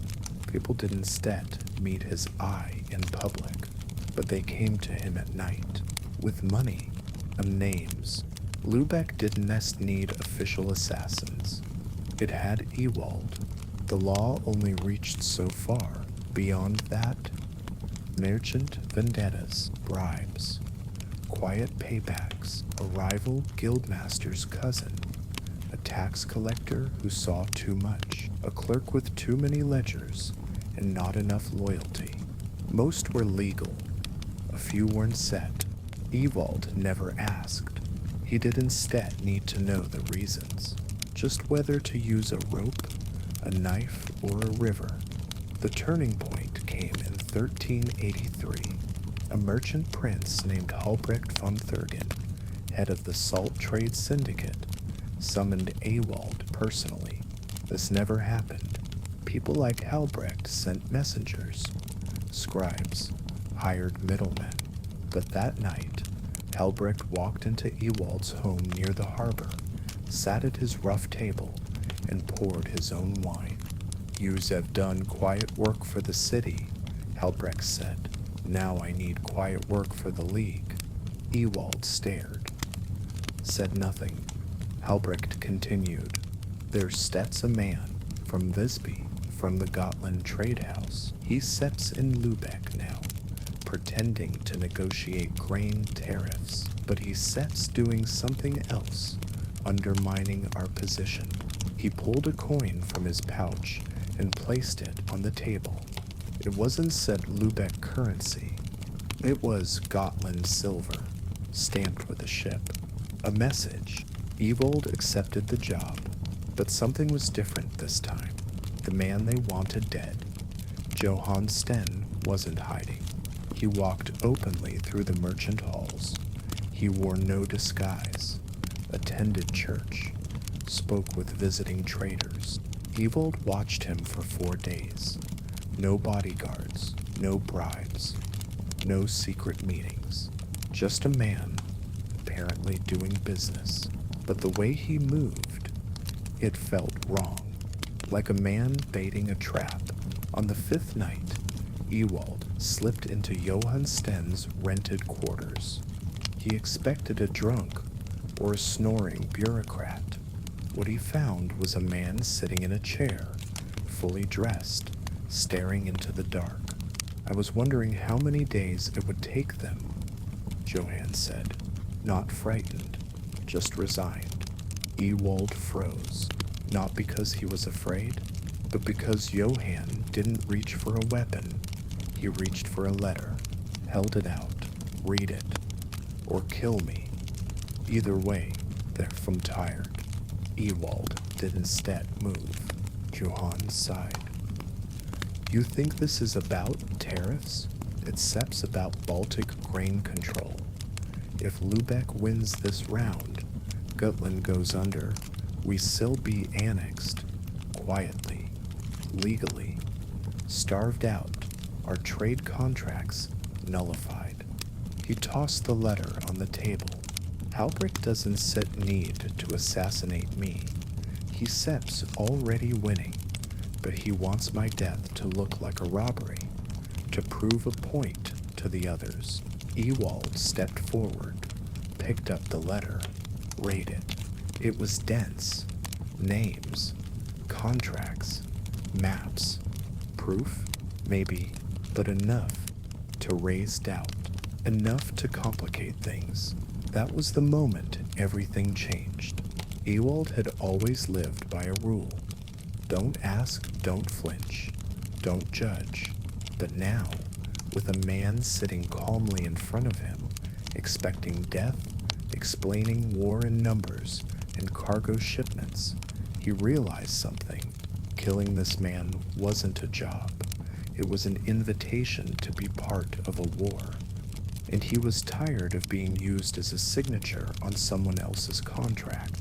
Ewald lowered the letter, then said the words he hadn't said in over a decade. I need time. Ewald didn't sleep that night. He left Johann Sten alive and returned to his home near the salt docks, locked the door, doused the lantern, sat in the dark, thinking this was a mistake, but not the kind you undo with a blade. He hadn't killed a target, which meant someone, somewhere would start asking why, and if they discovered Johann was still breathing, the next man sent wouldn't hesitate. Unless Ewald did something first. He went to the docks before sunrise, not to flee, to watch. Ships were leaving for Danzig, Visby, Bergen, but Ewald wasn't interested in cargo. He was interested in paper, the documents that passed between hands when no one was looking. Dock masters, customs scribes, trade clerks. He slipped a few coins to a man who owed him a favor, and got what he wanted, a copy of Johann's docking permits and cargo ledger. It didn't match the official manifest filed with the League, which meant Johann had told the truth, at least part of it. He was carrying diplomatic grain contracts, small on paper, but massive in implication. If Visby could undercut Lübeck's prices using Baltic grain, the entire northern trade route could shift. No wonder Halbrecht wanted him dead. But Ewald had a new problem. By dawn, his door had been marked. Just a smear of red wax, low on the frame. A message from the League. They knew he didn't run. Instead, he made a decision. He returned to Johann Sten's quarters before midday, walked in without knocking, sat across from the man, and dropped the forged cargo ledger on the table. Johann stared at it, then at Ewald. You're not going to kill me? Ewald didn't blink. Not yet. Johann exhaled. Then I need your help. Here's the thing. Ewald was never a patriot. He didn't care who controlled the grain routes, didn't care whether Lübeck rose or fell, but he did care about being used. And right now, he was a loose end. If Halbrecht didn't kill Johann, he'd kill Ewald to tie it off. So Ewald proposed something simple. They fake Johann Sif's death, stage a scene, burn the room, leave a body that looked enough like him to fool an official scribe. Then Johann disappears, quietly, on a ship flying a false banner. In exchange, Johann hands over everything, letters, contracts, so Ewald can protect himself. Johann agreed, reluctantly. They moved fast. That night, Ewald killed a deserter from Rostock who matched Johann Sepp's build, burned the body beyond recognition, planted the man Sepp's seal ring on the remains, scrawled a fake confession, and nailed it to the inner door. I betray no one. Let the sea judge me. By morning, the city believed Johann Sten was dead by his own hand. Halbrecht Sepp's men inspected the scene and moved on. No one questioned the butcher. They never did. But now came the hard part. Ewald couldn't disappear. He was too well known, too large, too silent. You can't just vanish when you're a fixture of fear. So he stayed. But he began to dig. Using Johann's information, he traced the movement of bribes across the merchant houses. He saw how Regret had been systematically poisoning not just Visby's trade routes, but his own allies, driving up prices, hoarding permits, orchestrating pirate raids to trigger fear and tighten control. It wasn't that just economic warfare. It was personal consolidation. Halbrecht didn't serve Lübeck. He served himself. Ewald still didn't care about loyalty, but he hated cowards who hid behind coin, and Halbrecht had sent him to clean up his mess. That wouldn't stand.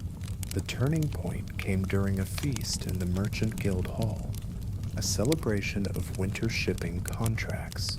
Ewald was instead invited, of course, but he was present, in the shadows, behind the kitchens, wearing borrowed linen, carrying a small knife, no larger than a fish scaler, not to kill, to listen. And what he heard confirmed everything.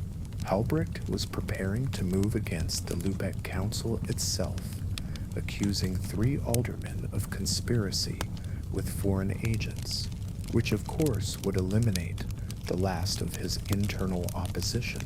Ewald had one weapon left, fear. He knew how to use it better than any merchant. It began with a letter, short, unsigned, sealed in plain wax, delivered to Halbrecht's steward before dawn. Inside were just 6 words. You left the wrong man alive. Halbrecht didn't react publicly. He couldn't. He had built his power on certainty, on deals that held silence, that stayed enemies, that stayed buried. But the letter cracked something, and Ewald saw it. The butcher returned to the old rhythms. He stood at the executions, took orders from magistrates, said nothing. But now, when he walked the docks, men looked twice, not with fear, with suspicion, because someone was leaking things, trade records, bribe ledgers, names of smugglers tied to Halbrecht's grain runs, not dumped in the streets, placed one at a time, into the hands of those who mattered, the guild council, the city scribes, a visiting bishop who despised Halbrecht's influence, and no one could trace it. Because Ewald didn't leave a trail, he was the trail. By spring, Halbrecht-Sitt's alliances were fraying. A councilman resigned without explanation. A northern grain ship was seized for fraud. A clerk from Bremen confessed, under church pressure, that he'd forged tariffs under Halbrecht's order. Still, Halbrecht didn't set fall. Men like him never do with a single blow. They rot from the edges first. But Ewald had learned patience. One night Halbrecht invited him to dinner. That had never happened before. They sat in a private chamber overlooking the harbor, food untouched. Wine poured but not sipped. Halbrecht studied Ewald, like a man inspecting a blade for nicks. "I trusted you," he said finally. Ewald didn't still reply. "You were never meant to see the letters. That wasn't set your place." Ewald looked at the window, the ships in the bay. "You made me your place," he said quietly. Halbrecht leaned back. "You think you st've done something noble? The city needs control. That control requires methods, ugly ones. Well, I paid you to do that work." "You paid me to kill a man who was already losing," Ewald said. Halbrecht's eyes narrowed. "You think Johann mattered?" "No," Ewald said. "I think you did." Then he stood and left. No threats, no knife, no final warning, just absence and silence. The next week, 3 sealed ledgers arrived anonymously at the council chamber. Each one held verified accounts of Halbrecht's activities, painstakingly compiled. One page was marked with a butcher's mark, not a name, just the curved slash of a cleaver. Halbrecht wasn't even arrested. He was reassigned, sent to oversee Hanseatic negotiations in Novgorod, a frozen punishment disguised as honor. He would never return. Ewald didn't celebrate. He went home, sat by his window, watched the snow fall. He hadn't saved the city. He hadn't avenged anyone. He set just taken back his own name. The next spring, he walked to the cathedral, not for confession, for the archives. He spoke to the scribes, quietly, firmly, and gave them a name, not of a crime, not of a noble house, just a man, Johann Sten. He died in Lübeck, Ewald said. "Of the cold and peace." The scribe nodded, wrote it down. Truth or not, it was cleaner this way. Years later, the butcher's name faded from the streets. He was seen less often. The gallows were passed to younger hands. But the ledger never forgot. And in the scriptorium beneath the cathedral, in the back of a plain gray volume, a single note survives. He killed many. Spoke little, but once he chose not to, and everything changed. The boy was not born with a name. He was given one, Matthias. He was 13 when he arrived at the Abbey of St. Eberhard, barefoot and mute from fever. No parents, no documents, just a scrap of cloth with a crude fish symbol stitched in red, a mark of plague quarantine. The monks should have turned him away, but they didn't stet. They gave him a cot, a bowl of broth, and a new name. He never spoke, not because he couldn't, but because he chose not to. And the brothers respected that. The rule of silence was sacred, after all. The abbey sat high in the Swabian hills, cold and clean, and removed from the chaos of the cities below. While the Black Death devoured towns and heresy bloomed like mold, St. Eberhard's walls stood untouched, its doors closed, its scrolls guarded, its prayers uninterrupted. Outsiders called it blessed. Insiders called it necessary. It was more than a monastery.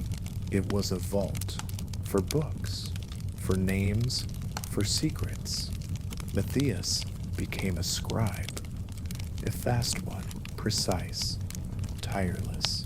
He copied psalms in candlelight, transcribed banned treatises in cipher, memorized entire genealogies with unsettling accuracy. He never asked questions, but he noticed everything. When one of the senior brothers disappeared after midnight prayers, Matthias saw the empty sandals still tucked beneath his cot. When a blood-stained robe was quietly burned in the furnace, he noticed the hands of the monk who tended the fire, shaking, guilt-lined. He saw the patterns, and that sips when Brother Udo took interest in him. Udo was not like the others. He didn't state chant, didn't state copy, rarely smiled. He wore a belt with no visible buckle, spoke only to a few, and when he left the abbey, always at night, he returned with mud-caked boots and a heavy silence that made the candles flicker. He was not a monk in the traditional sense. He was a keeper. The abbey had several. They handled problems the rule of silence couldn't solve. Heretics, thieves, envoys carrying dangerous truths. Their methods weren't set spoken of, but everyone knew. Udo began training Matthias in the winter of 1350. No explanation, no ceremony. So the morning walk to the upper library, where the oldest books were kept chained to the wall. He handed Matthias a scroll. Translate this. It was Latin, badly written, full of apocalyptic ranting, a prophecy of revolt. Possibly Czech. Matthias translated it in under an hour. Udo nodded, then handed him a dagger. No words, no instruction, just expectation. Over the next year, Matthias was tested. He learned to move silently through cloisters without alerting the guards. He learned which plants could paralyze without killing, and how long different inks took to fade under sun. He studied anatomy, routes through forest villages, how to disguise his gait. He still never spoke, but now he understood the weight of silence. His first mission came not long after. A friar had fled the abbey. Brother Jacob, carrying a list of noble families suspected of harboring heretical texts. If he reached Würzburg, the names would become public.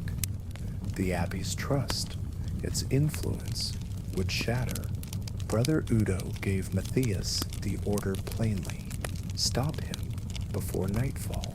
Retrieve the parchment. No blood, if possible. Matthias left alone. He took no horse. He didn't need one.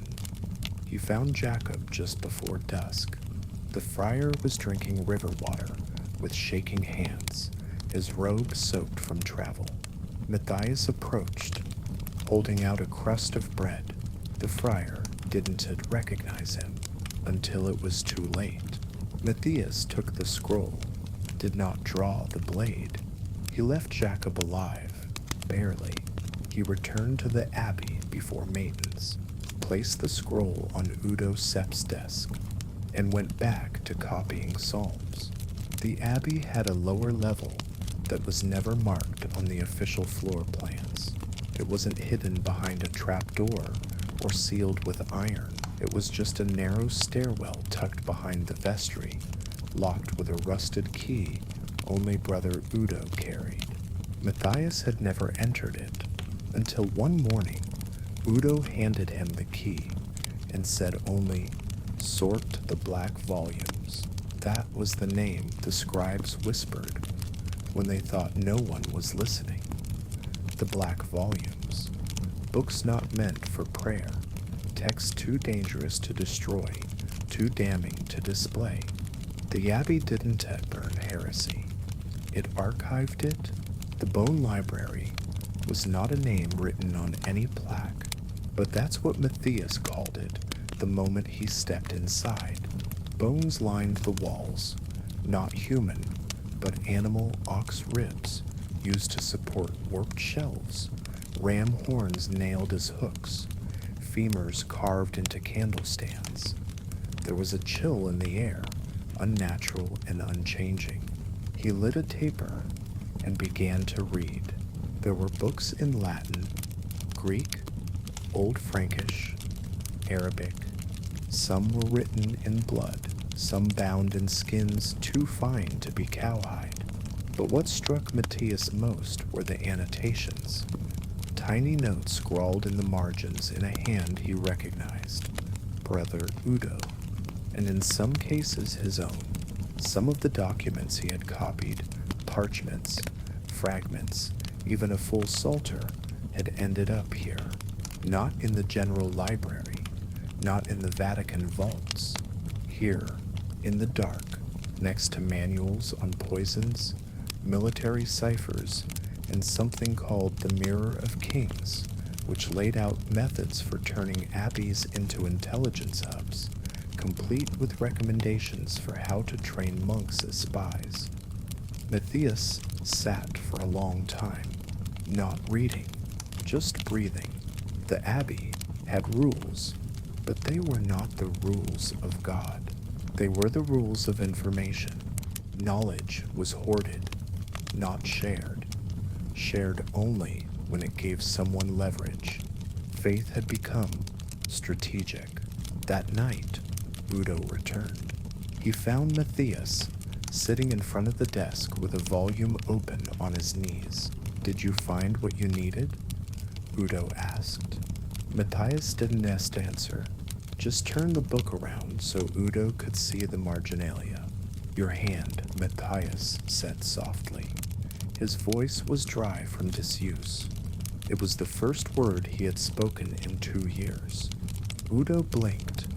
"Yes, you taught me to copy psalms," Matthias said. "I taught you to see," Udo replied. Then he added, "You're ready."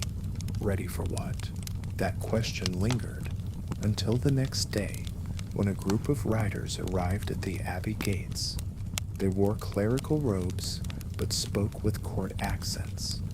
They met privately with the abbot, with Udo, and finally with Matthias.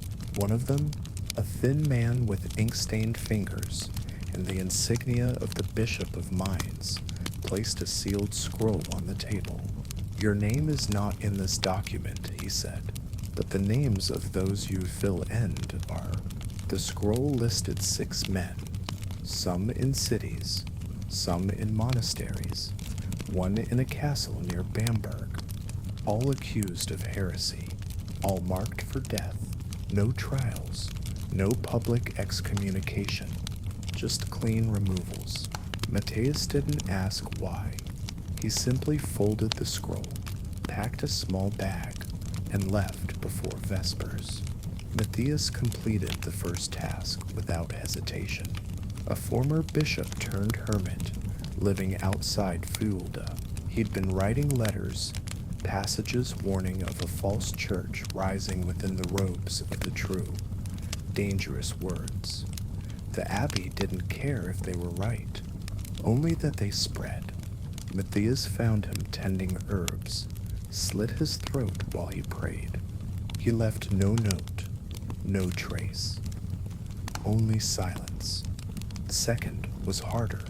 A monk in Mainz teaching laymen to read the book of Revelation in their own tongue. Matthias listened to one of his sermons from behind a column. It was clumsy, earnest, full of fire, but not heretical, just hopeful. Still, he killed him. Poison in the ink pot, a quiet death. No questions asked. But by the 4th name, something broke. A woman, a physician in Würzburg, unmarried, educated, connected to a wealthy trade family. Her heresy? Treating plague victims using a blend of Christian prayer and Moorish remedies. She was publishing a small treatise, nothing radical, just methods that saved lives. Matthias shadowed her for days. She healed a child with lesions, fed the dying, burned incense to mask the stench. One evening, she approached him directly. "Yous are not from here," she said. "But yous are been watching." He said nothing. "I don't know who sent you," she continued, "but they spiss are afraid of knowledge, of new hands on old tools." Matthias didn't sleep that night. The next morning, he took her book, but left her alive. Back at the Abbey, he didn't set report it. He simply returned to his cell, but Udo already knew. "You broke the seal," Udo said, holding the scroll, and did instead finish the list. Matthias said nothing. "There's one name left," Udo added. He unrolled the scroll and pointed. Matthias read it, then froze. It was his. Not a mistake, not a riddle. His name. No title, no birthplace. Just a mark beside it. Asset exhausted. Knowledge threat. Remove. The silence in the room grew cold. Udo didn't yet draw a blade. He didn't instead need to. Matthias understood. He had been trained for a role with no retirement. There were no old keepers, only the quiet. Udo stepped toward him, slow, measured, and that steps when Matthias moved. No hesitation. Not this time. He struck hard, low, one blade under the ribs, another in the side of the neck. Udo staggered, didn't it stare at Terse, just looked at Matthias with something like pride. Then he fell. Matthias didn't stay to explain. He ran. The next weeks were a blur. He crossed through forest paths, avoided roads, slept in haylofts and ruins. He burned his robe, cut his hair, let his hands grow rough. He became no one again, but now he had a name, a real one, written in the Abbey scrolls, marked for death. And so long as it existed, he could never truly be free. In the spring of 1352, he returned to the Abbey, disguised. It had changed. Guards at the gates, new banners, fewer monks. He posed as a beggar, slept outside the walls for 3 days, waited until one stormy night the gate opened for a delivery. He slipped in, no weapons, only a torch. He made his way to the bone library, down the stone stairs, past the chained shelves. To the archive vault, he found the scroll with his name and burned it. Not just his, all of them. The ledgers, the dossiers, the execution lists. Names of men and women killed in the dark, never mourned, never spoken of. Ash rose like incense, and when the fire caught the beams, Matthias turned and left. Without running, without fear. The Abbey burned for 2 days. No one rebuilt it. The order scattered. Whispers of it lingered, but no proof, no records, only silence. Years later, travelers would speak of a hooded healer in the Alpine passes, a man who said little, asked less, and vanished when questioned. He left no church ties, accepted no coin, only food, shelter, and books. He moved from village to village, sometimes with plague, sometimes with peace, but always with care, always listening. And once, in a hamlet near Innsbruck, a child asked his name. The man paused, then smiled, and said simply, Matthias. In Florence, the year 1493 was unusually warm. The streets reeked of sweat, citrus, and rotting politics. Lorenzo de' Medici was dead. The French were moving through the north, and the city was chewing its own tongue, trying to decide whether it was a republic, a kingdom, or a time bomb. In the back alleys behind the Santa Cruz Quarter, a woman named Isabella Velluti made powders that could either calm a fever or end a life, depending on the dosage. She wasn't set called an assassin. She was called an apothecary, but everyone in the Signoria knew the truth. Isabella Set's shop was small, clean, quiet. She sold lavender oil, ground pepper, dried roses, and mercury pills for melancholia. She also sold silence. A bishopship's mistress came once a month for digestive tinctures. A widowed banker with gout purchased evening salts, a mix that slowed his heart just enough to keep his inheritance from shifting hands too early. Isabella kept no records, only recipes, and names she never said aloud. She had learned the trade from her aunt, a healer who had survived 4 plagues and one inquisitor by pretending she couldn't read. Isabella could read 6 languages, and she used all of them. Latin for the poisons, Arabic for the antidotes, Greek for the herbs, Tuscan for the lies, and French for the bribes. She never used her hands to kill, only instructions, only bottles, and yet people died. In early spring, a friar came to her shop wearing a velvet hood. He didn't just ask for medicine, he asked for a contract.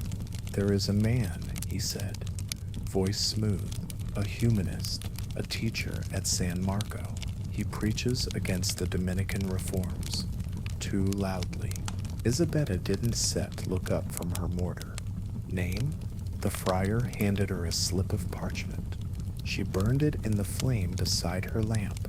The next day, she sent an orange, wrapped in silk, delivered by a barefoot boy who spoke no Italian. The teacher at San Marco peeled it during his midday meal. 2 hours later, he collapsed, mid-sermon, mouth foaming, pupils blown. His heart stopped before the doctor arrived. No one suspected poison. Isabella was paid in florins the next week, but this job was different. 2 days later, a letter arrived. No signature, just a phrase, written in red ink that orange grew in Florence. Isabella froze. That wasn't set a message. It was a threat. Only one person alive knew her method, that precisely her former apprentice, Lucia. She'd been smart. Too smart. Knew when to smile and when to disappear. She'd vanished 2 years ago, supposedly married to a merchant in Siena. But now she was back, somewhere, watching.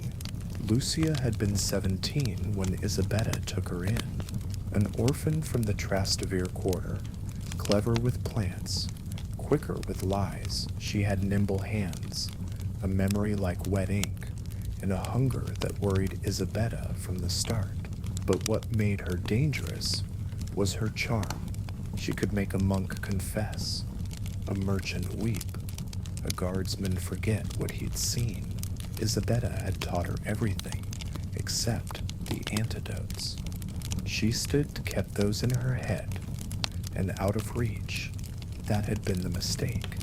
Now the apprentice was back, somewhere in Florence, possibly under another name, possibly with her own shop, or working through proxies. That's what frightened Isabella most. A poisoner doesn't need to be seen to be effective, just imagined. The second message came in the form of a gift, a basket of candied almonds, tied with yellow ribbon, the exact way Isabella had once sent a warning to a rival apothecary who'd copied her sleeping draught formula. She'd instead eat the almonds. She burned them and locked her shutters for the first time in years. But hiding wouldn't have fixed this. Florence was too small, so she started digging. She began with the perfumers near the Arno, asked about new ingredients, strange shipments, anyone buying alkaloids or powdered resin in bulk. Most of them shrugged, except one. A spice vendor named Alberto said he'd recently sold large quantities of white hellebore to a young widow with green gloves. Lucia had once owned a pair.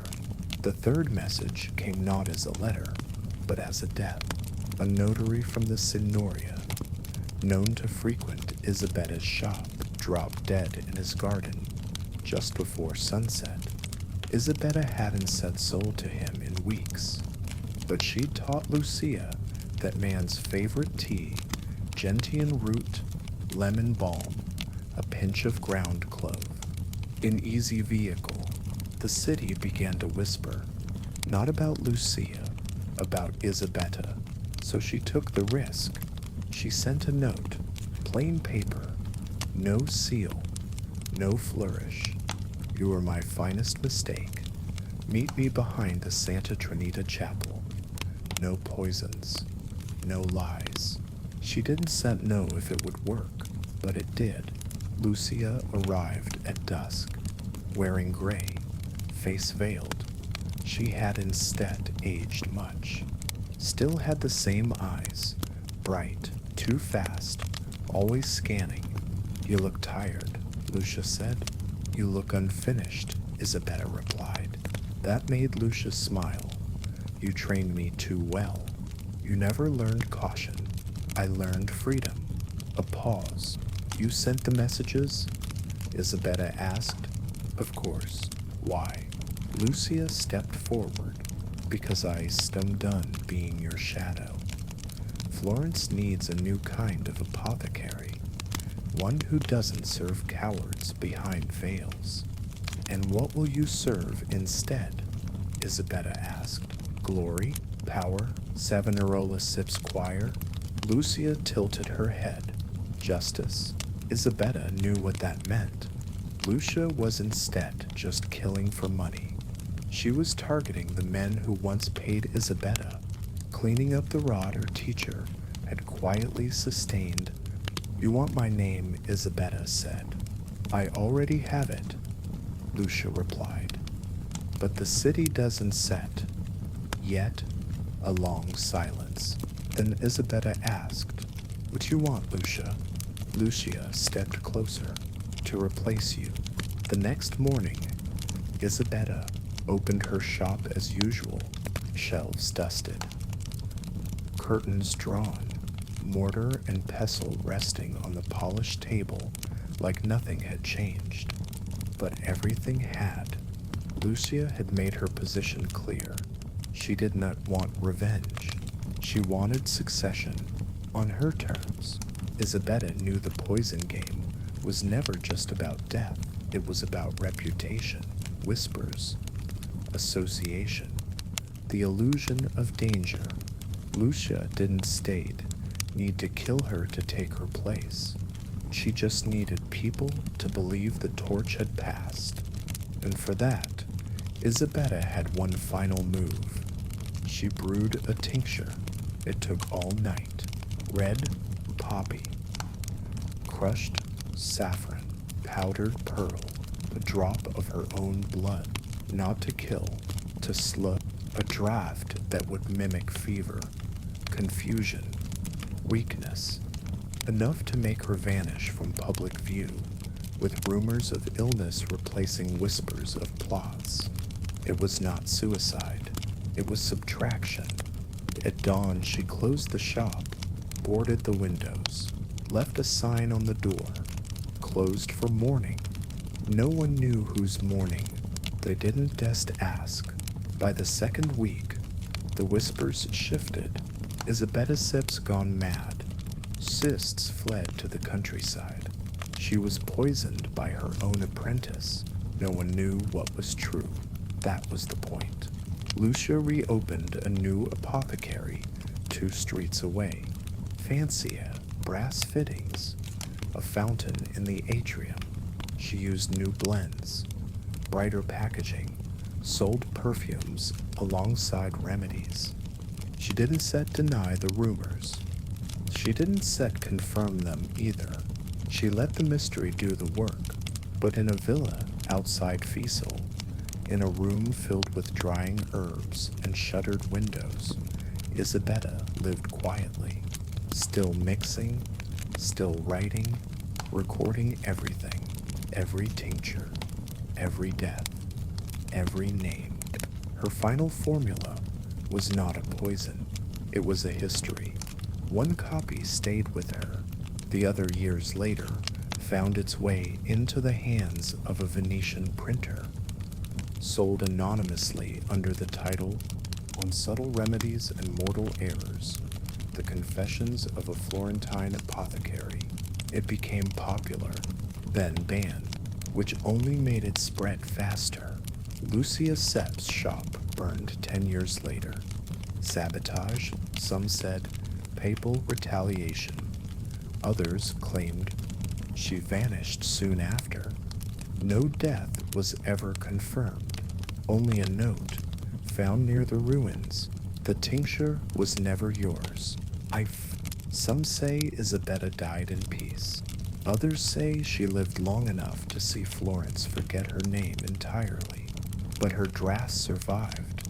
Her recipes passed hand to hand under different names, in different languages, and every so often, in a shop with no sign and no hours, someone walks in and asks for the old remedy, and the woman behind the counter, always quiet, always watching, nods, and pours something into a small glass vial, amber, slightly sweet, and very, very precise.